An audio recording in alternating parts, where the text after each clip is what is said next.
menjadi orang yang berguna setelah bebas dari balik terali besi.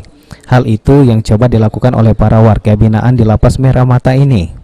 Mereka diajak berkumpul di masjid untuk melakukan kegiatan baca Al-Quran selama bulan suci Ramadan oleh petugas Lapas Merah Mata.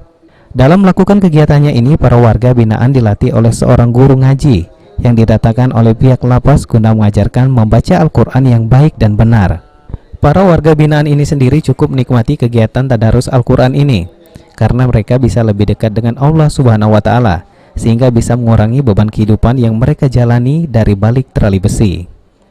Kadiono selaku Kepala Lapas Merah Mata mengungkapkan, selama bulan suci Ramadan ini pihak lapas mengatur warga binaan dalam menjalankan ibadahnya, mulai dari buka puasa, sholat tarawih hingga tadarus bersama.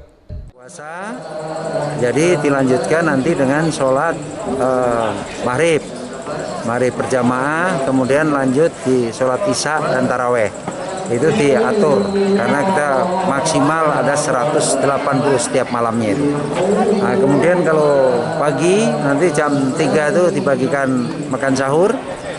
Pagi-pagi sudah mulai beraktivitas seperti ini, jam-jam 9, jam 10 ada kegiatan tadarus, ada kegiatan setoran hafalan hafiz, kemudian ada latihan kultum, kemudian ada azan dan lain sebagainya gitu. Jadi mereka berlomba-lomba untuk meningkatkan amal ibadah, dan kita hadirkan juga.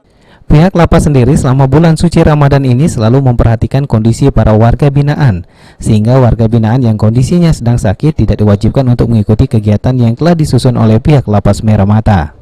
Firman Hidayat, PAL TV.